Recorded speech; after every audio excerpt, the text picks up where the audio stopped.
的红利吸引顶尖的管理人员。在今天这个年代，员工可以走进老板的办公室，提出一个10年前显得很荒谬的要求，并得到满足，这是很令人吃惊的。但是这正如龟兔赛跑，乌龟赢了。戈尔德斯坦发现，许多老师的公司又开始吸引公司，许多人都抓住了这个致富的机会。这就像淘金热。我认为今天许多人更谨慎了，因为他们看到许多跳槽者并未成功。人力资源部做的年度调查报告表明，无论是新经济还是旧经济发展都有减缓的趋势。Whether new economy or old economy, the annual survey by the temporary employment firm Manpower Incorporated has found no signs of a slowdown. We found that over 30% of the employers surveyed across the country are planning to increase their hiring activity in the coming quarter, and I would say for the coming year. We're expecting no relief in the shortage of employees until at least the year 2005. In an unusual move for a high-level executive search firm, Goldstein in the mid-90s merged his high-end executive search firm with several agencies specializing in temporary and contract employees, all of which now operate under the publicly held banner of Headway Corporate Resources. Hiring a flexible workforce appeals to companies looking to hedge their bets. 在当代经济中，今天组建的许多业务，6个月或1、2年后就会成为过时。当加里·戈尔德斯坦在纽约的罗切斯特生活时，他发现自己是个天生的销售人员。10几岁时，他卖过男士晚礼服。猎头的工作实际上是终极的销售。世界上没有任何一种商品需要被说服接受售往的地方。如果我想把这笔钱卖给你，你我需要讨论它的价值，然后达成协议。但这笔钱自己没有发言权。你是否想向这笔钱说，我不想为那个家伙工作，或者你把我卖得太便宜了？这本书是哪来的？实际上。我刚进行了这次精彩的采访，在他们那有几百年历史的殖民风格的房子里，戈尔德斯坦的妻子在度假。他是一位电视记者和制片人，正在写一本书，关于所爱的人去世对人的影响。帕克是他们3个儿子中最小的，现在预测他是否会子承父业，未免为时过早。不过考虑到目前人才行业一片大好，很明显，加里·戈尔德斯坦正是春风得意。It's apparent Gary Goldstein is just having a ball. 女士们、先生们，让我们欢迎纽约职业服务机构的主席兼首席执行官加里·戈尔德斯坦。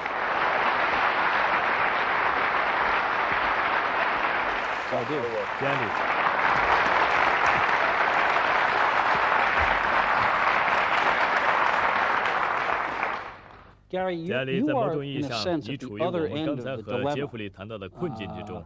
你的客户主要是银行、金融中介和保险公司。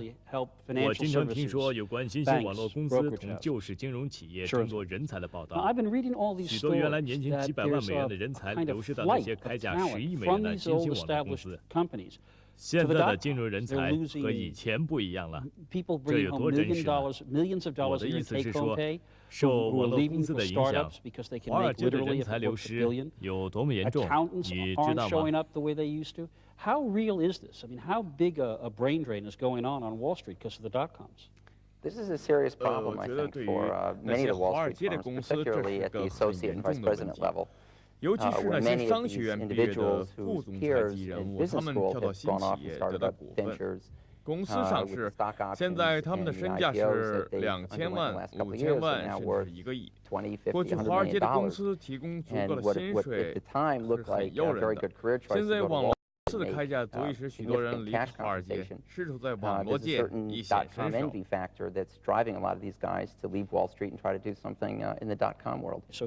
现在你试图要为金融服务机构招聘人员，在别的时代这只是个梦想。我不想去法学院，我要去华尔街挣一大笔钱。现在他们会对你说谢谢，但是你们知道我更看好某某网络公司。如果成功的话，1年后我的身价就会高达1亿。所以，当你在替金融企业招聘遇到这种问题时，你怎么办呢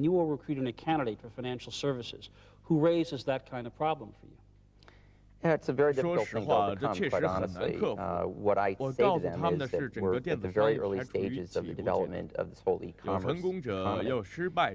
And there will be winners, there will be losers. There's no particular reason to jump in now, but in fact, we haven't really seen what the stage is going to look like over the next couple of years. It seems to me one of the problems with that argument is there are enough examples out there, even if they aren't the majority, where people have in fact, it's like a gold rush. People have actually found the equivalent of gold in the Silicon Valley. It's there now, and I don't want to miss out. To which you say, You know, we're going through a transition right now. Many of these companies that appear to be successful 2个月前或6个星期前，甚至上个礼拜，看上去成功的公司在我们说话的时候正被审计。这种情况2、3个礼拜后又会改变。让我这么说吧，当你为金融服务企业寻找高层管理人才时，很明显你无法和那些提供丰厚股份红利的网络公司竞争。这些金融企业如今是否改变了他们的薪酬政策了呢？他们是否 changing the terms of compensation, or they're doing things that they never would have done, say, 3 or 4 years ago, to lure new talent? The answer is they are.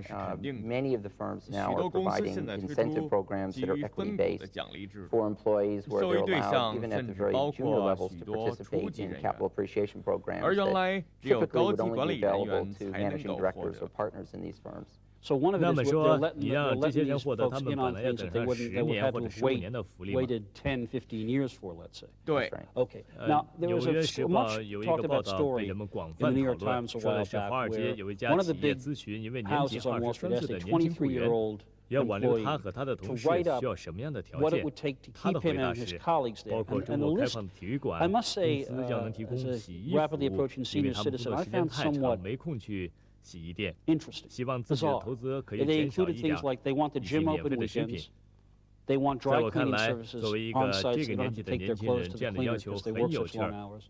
They wanted free food. They wanted discounts on their own investments. But my question to you is, if I'm thinking about leaving the lure of tens of millions of dollars, is a weekend at the gym privilege going to keep me? Well, it's not just the leaving for the financial upside. I think people are also leaving for lifestyle.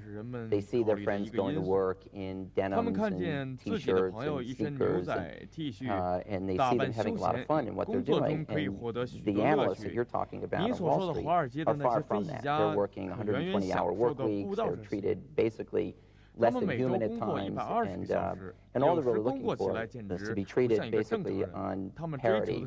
Now, when you go and talk to your clients, because you're more than just a headhunter. You often are on retainer to these companies, right? You advise them on a permanent basis.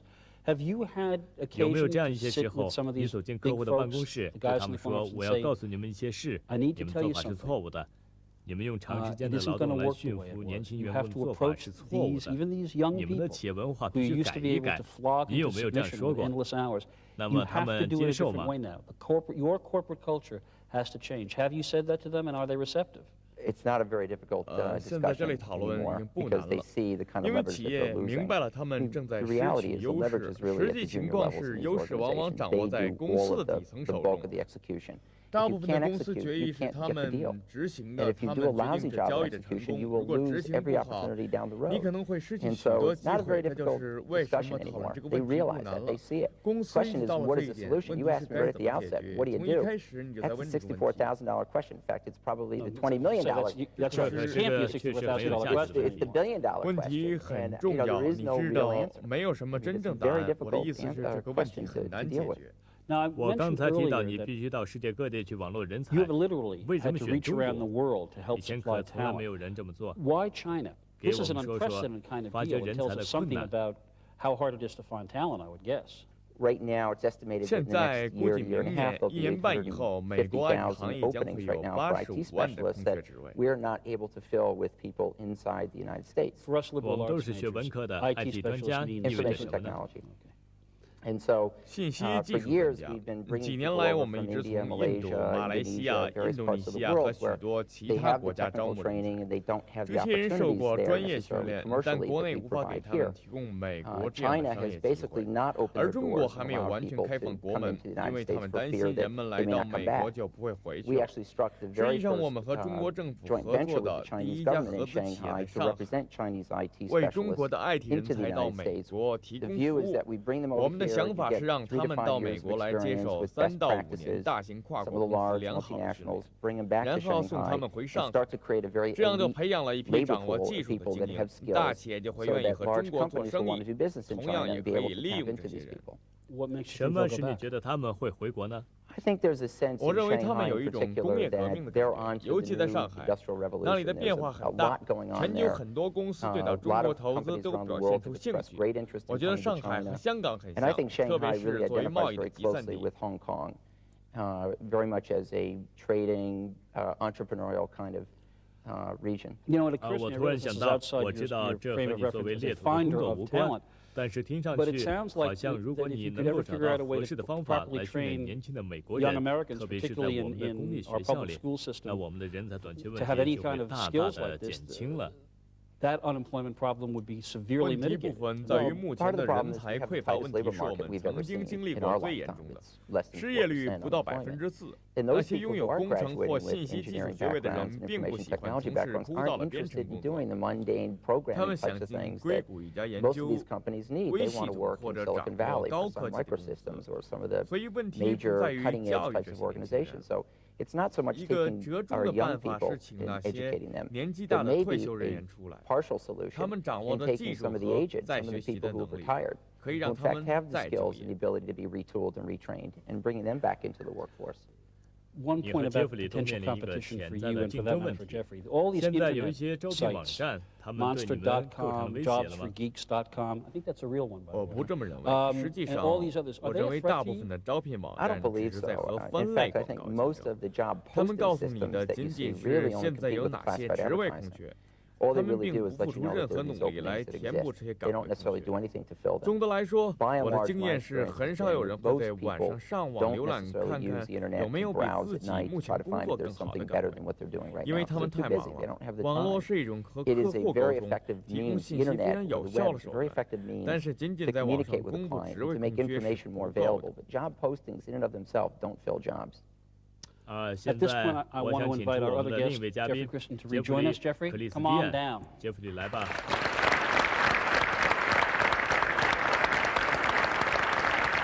很高兴再次见到你。Jeffrey, good to see you again after the absence of a couple of minutes. Okay, now I want to try something here because the section that we're talking about is about we're talking about the new rules and the new stakes that are in play in both of your enterprises. Let's say I come in, and I'm gainfully employed. I've done a great job at my company. 为了一个很重要的工作，我接受你们的面试。你们首先想从我这儿了解到什么？你们希望我懂哪些行业规则？你们和我的谈话有什么规则吗？有没有？ What things you're going to want to know from me? What kind of rules do you want me to know about? What kind of rules are you playing by in how you talk to me? And I want you to go ahead and 来试一试吧。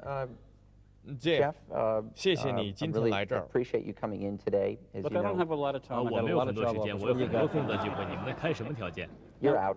你出局了，这也可不行。 That doesn't work. 这不行吗？ 好的。 我无法想象有人愿意雇一个傲慢的人，所以任何一个想来的人都必须细心，愿意好好谈一下。 Well, I actually somewhat disagree. I like people that are impatient. I like people who don't have time for me. I like people that have short responses, take control of the conversation early. Then I find I've got a real leader there. So I would almost disagree with that. Well, maybe this merger is going to work. I don't know. But let's keep going. Let's keep going. Except that I think any leader has to show a certain. 不过我认为至少领导者都应该有些外交手腕，应尊重自己的谈判对手。至少在客户服务方面，这也许是因为我比较认同旧式经济。 他们非常关心自己在媒体和市场上的形象。一个妄自尊大的人没有什么前途，尤其不要在傲慢地对待自己的宝贵机会。 Particularly as it relates to something that may be appropriate for them. What about 这些表面的因素怎么样？我刚读过很多关于如何成为首席执行官的书，其中一个建议是，当你握手时，你握的不应是手指，而是手心。Some of the advice was when you shake hands, make sure you grab the person's palm, not the fingers. Okay, I can do that. Sit up straight, which I've been told all my life. Don't slouch. Maintain eye contact. Do these things really matter? Well, I think the first impression is critical, and I do think a firm handshake is important. I think it's still something that people tend to measure. So I would agree. 我绝对不认为现在这一点仍然那么重要。我觉得。 And I put these two guys together. 我想，如果你看看今天那些最成功的首席执行官，他们的形象和15-20年前可不大一样。那个时候，要是那个销售人有运动员的身材，有吸引力，那他可能会得到提升，直至做到首席执行官，仅仅是因为他的形象。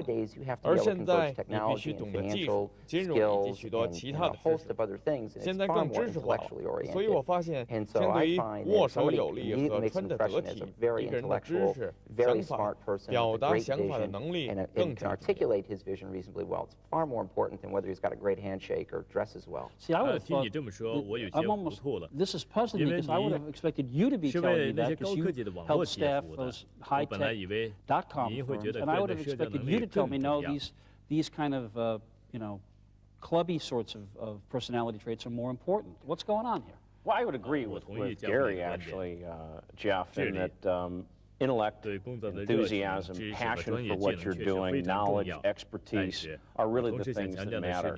But what I'm trying to say at the same time is you've got to have a strong presence. You've got to look and feel like a leader at the same time. You don't have to have necessarily a strong physical presence to do that. Okay, so keep going. What do you want to know? What do you want to know from me beyond? Okay, I don't have a sweaty palm. I'm not too arrogant. What do you want to know? I'd like to know how you define leadership. I like Harry Truman's definition. Leadership is the art of getting people to do what they might not want to do and making them think they want to do it. And how do you do that? Fear. You know, I'm an old kind of guy. What can I tell you?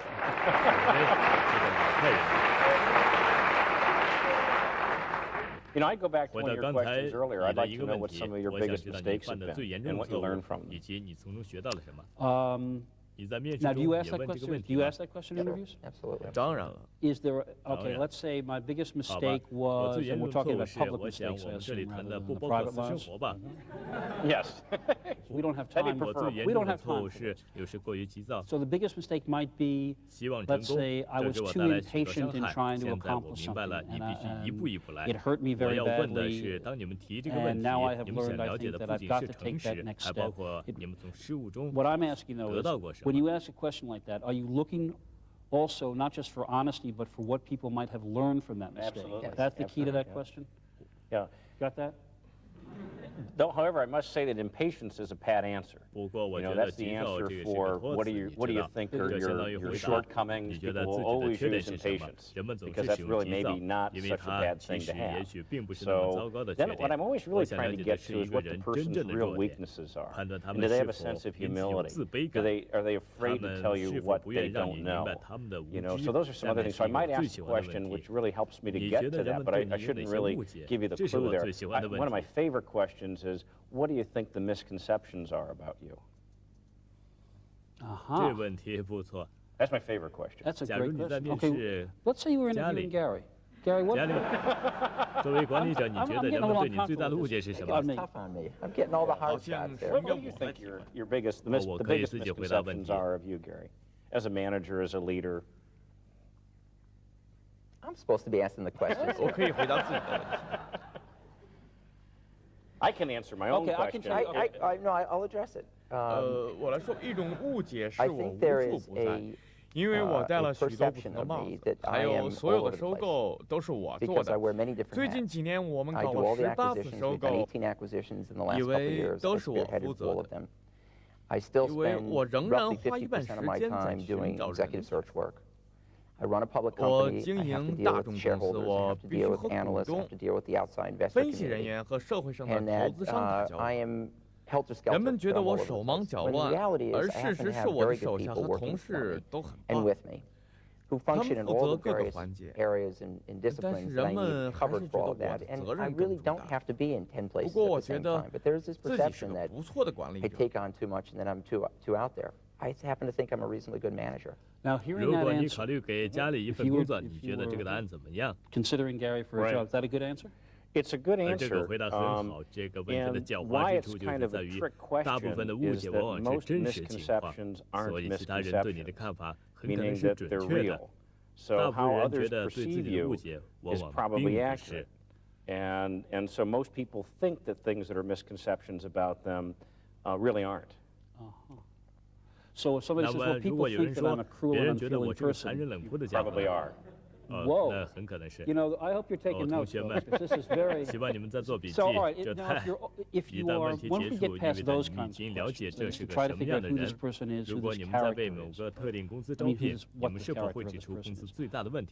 Are you now at a point where if you are recruiting for a particular company, you're going to ask this person, all right, here is company X's biggest problem, what would you do about it? No, actually, I would put it on you to tell me what you think their biggest problem is. I would do 在面谈前，我会给他一定信息，以便他能了解公司的经营情况。我的问题包括公司有哪些该做而没做，弱点在哪里，还要着手改变哪些缺点，怎样去改变呢？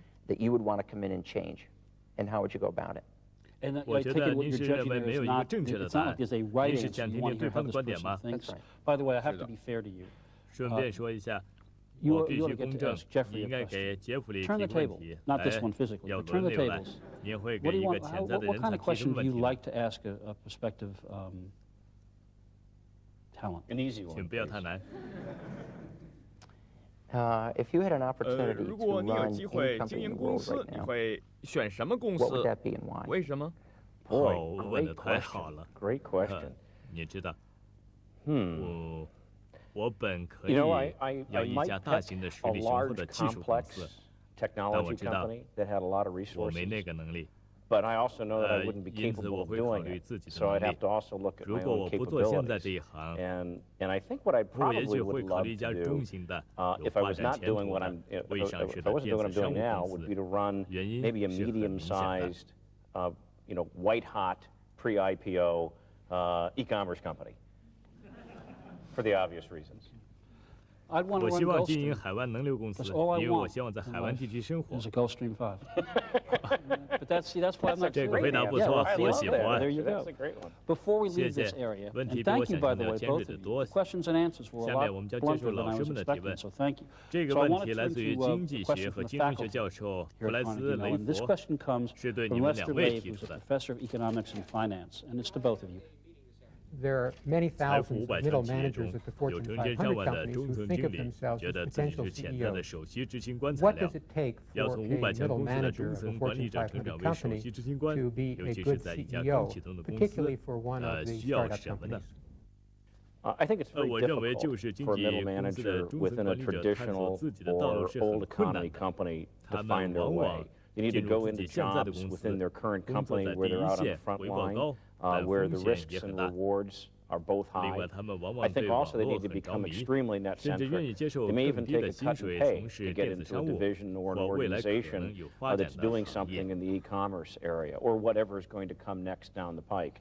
I'm not so sure it's the knowledge, because I don't think that people who are doing a lot of these startups necessarily know anything more. I think they perhaps came up with a great idea, and so I would encourage anybody who's a middle manager to try to come up with some ideas for your own company that in fact might enable them to be more of a new economy player, and test it out internally and see if in fact there may be an opportunity to do it within the confines of your organization. If not, and you really think it's a great idea, then perhaps go out and try to find someone to back you and see if you can start something up.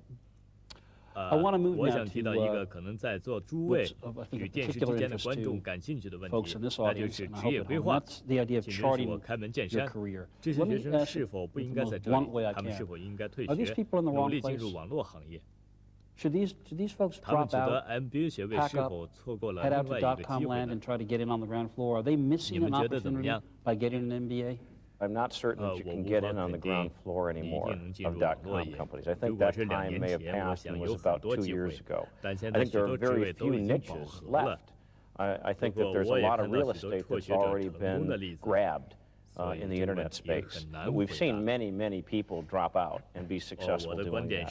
So it's a hard answer. I think if you've got the opportunity and it looks like a great company and you know you can make a contribution, go for it. See, I actually don't believe that the whole .com game is over. I don't believe that at all. I think I look back to the early 1900s when airplanes and cars and railroads were first developed, and no one even knew about computers or about some of the things that have emerged since then. And everyone thought that, with railroads and some of the transportation things that were built then, it was all over. We don't know 10 or 20 or 30 years or 5 years from now what new technologies are going to be out there, which make everything obsolete that we have today. And so I can't for a second believe that there aren't going to be huge opportunities for these people in a year, 2 years, 5 years, that maybe they won't have the IPO component to it, which is sort of here and now. 市的公司不会拥有巨大的机会。不过，我还是觉得应该坚持传统的道路。我的建议是，你们应该挑选最好的实体公司，毕业后尽可能进入最好的公司，接触那些可能接触到的最优秀的人才。一段时间后，就会拥有更多的机会。Go to the best company you can go to, with the brightest and best talent that you can associate yourself with, and do that for some period of time, and open up that many more options to yourself. 但对一些人来说，新行业是很有前途的。是的，不过那是在别的行业，至少那不属于我。您难道不希望回到刚才说的观念的价值问题？如果你今天在读书，你有一个很好的想法，有很多人有很好的想法。如果你能获得资金，愿意着手实施，相信自己是第一个进入市场的，那你就应该去做。为什么不呢？因为机会可能只有一次。但那是不同的。有想法是一回事，花费时间精力去实施了想法，结果可能发现它还不完美，觉得自己可能失去了从长远角度看对自己更好的机会。好的，让我们再看看卡内基梅隆大学另一位教师关于职业规划的问题，他叫劳里文加特。您二位一直在谈论职业规划问题。今天的就业市场能否接纳那些专业技术很精但不擅长人际交往的人才？无脊椎动物型，正好是有脊椎擅长交际的人相反。我还碰到过这样一个面试者，他告诉我，他的家人和他一下班就回到家里，彼此之间什么话都不说，喜欢以电子邮件的方式和别人沟通。Not communicate with one another, but just go right onto their PCs and communicate by email. To each other, right? 是的。有些时候你会碰到一些非常聪明、专业很精的家伙。这些人在管理领域可能只能取得那么高的成就。如果他们对公司有价值的话，他们往往选择另一条道路。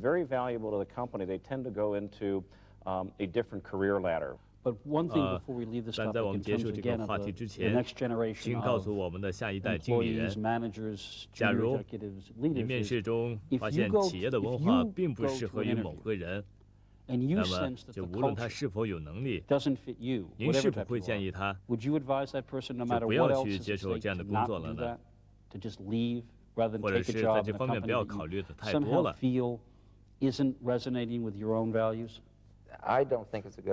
我认为在一个不喜欢的环境里工作不是一个好主意。如果你的环境处处和你格格不入，你在那里是不会成功的。我觉得成功的人受到自己企业的吸引，因为他喜欢自己的同事，喜欢公司的平等气氛、价值和道德观，这和人际关系是一样的。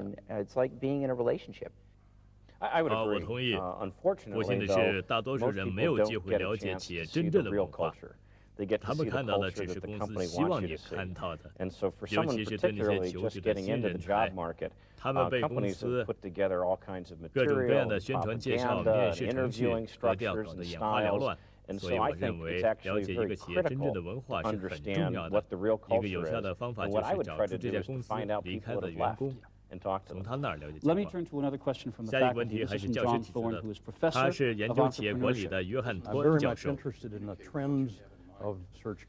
我对猎头行业的发展趋势很感兴趣。除了您所做的，企业的人力资源部应该做什么？您如何处理同人力资源部首席执行官和企业董事的关系？我认为，从专业猎头的角度看，要做的就是掌握企业的动态，他们是否要替换某个员工，执行官是否要退休了。谁负责招聘项目以及诸如此类的问题？我想给人力资源部的第一个建议是，他们应委任一个公司外部的人作为人力资源部的负责人，以及保证每个人都明确工作日程安排。这样会好一点。由于我们服务行业的性质，我们和人力资源部没有多少交道。不过有限的几次都是不愉快的经历。因此，如果一开始就知道有个主要由外人负责的人力资源部，我们就会谨慎，甚至考虑是否接受任务。等一下，我们将接受卡内基梅隆大学在座诸位的提问。但首先，让我们先看一看行业管理研究生院的介绍。卡内基梅隆大学行业管理研究生院创办于1949年，该学院培养出了4位诺贝尔经济学奖得主，在商业周刊全国最佳商学院名单上排名14。2000年毕业生中超过1/3接受了网络公司的工作。More than 1/3 of the graduating class of 2000 has accepted a job with a .com. 谢谢。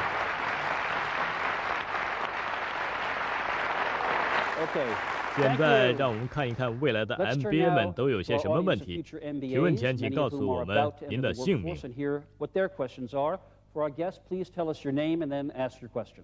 Hi, my name is Bradley 我叫莱伯德利基尔。您是否发现您服务的许多华尔街公司和一些工作职位是学习风险投资很好的场所？问题人们可以从中学到许多技巧和管理方法，这是否是吸引人才的一个重要因素？您觉得这个领域人员流动率高吗？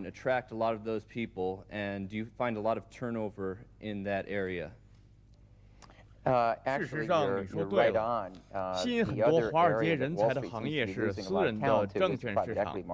原因就是你说的，在私营的证券公司，即使你处于最底层，也能分享股份的分配。我要补充的是，我们今天就在为2家风险投资公司招聘首席运营官。因为老板都忙着在外谈生意。我不知道这家伙叫什么。您谈了很多员工分股的问题，如果我说错了，请纠正我。但是我觉得这是美国经济很独特的一个方面。您觉得职工优先股、认股对于90年代美国经济的强劲发展起到了什么重要的作用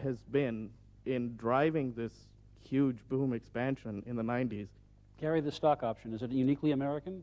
It is uniquely American. 是的，不过现在其他国家也开始采取这种措施，尤其是欧洲。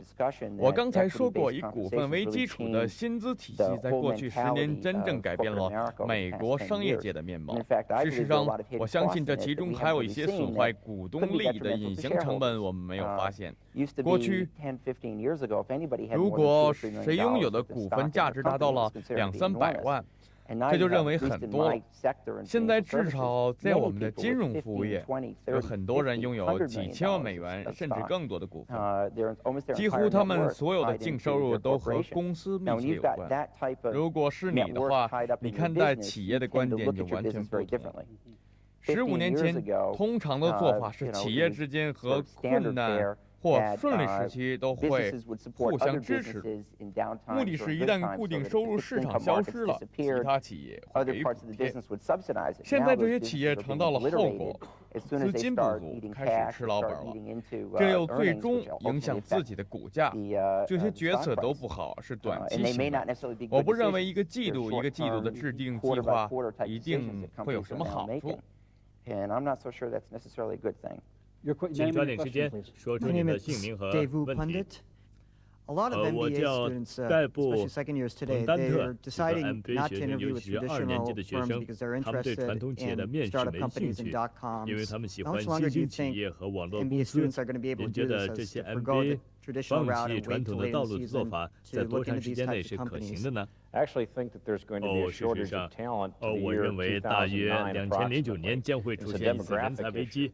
这是个人口问题，因为没有足够的人口和 MBA 来满足那时对35岁首席执行官的需求。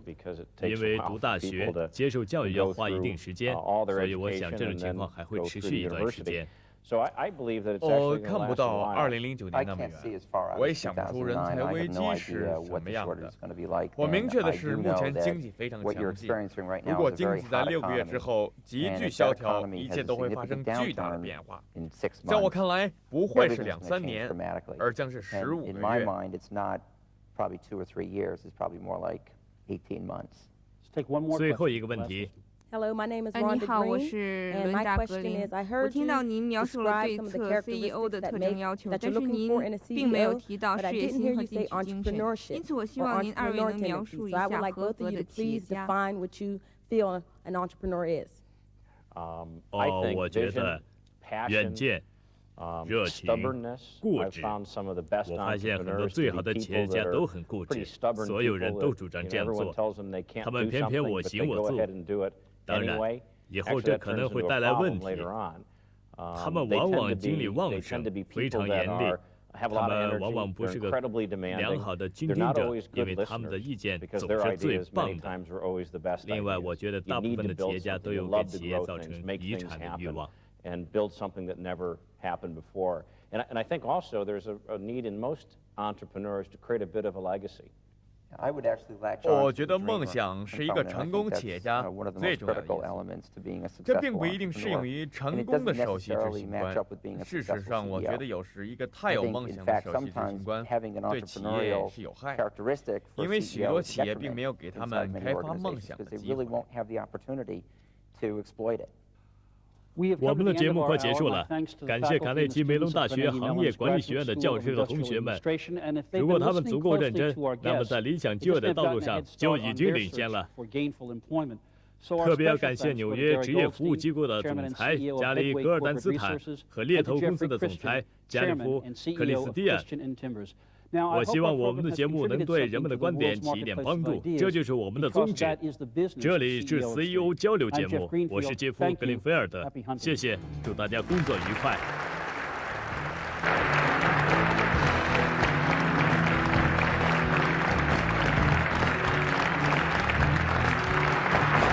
To learn more about CEO Exchange, visit PBS online at the internet address on your screen. To order a video cassette of this edition of CEO Exchange, call PBS Video at 1-800-PLAY-PBS and request program number 107. If you really think about what these companies do, they don't have customers anymore. Okay. They are totally proprietary. Okay. I think you got to go to Silicon Valley. Okay. I don't think there's any. I think you've got to stay there because everything is happening. I mean, you can't do deals, you can't do strategic partnerships. Right. All you have to do is like meet me at Bucks. There are probably a dozen things you really look for. You've got to be a good listener. You've got to be patient.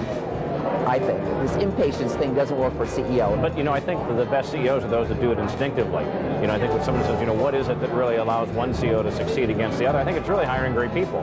And I do believe that I see a lot of people making big mistakes, jumping on the so-called bandwagon as though it's going to end tomorrow. You network everybody. Who should I know? Who should I talk? Write down names. Don't ever miss an opportunity to get networked, to get referred into somebody.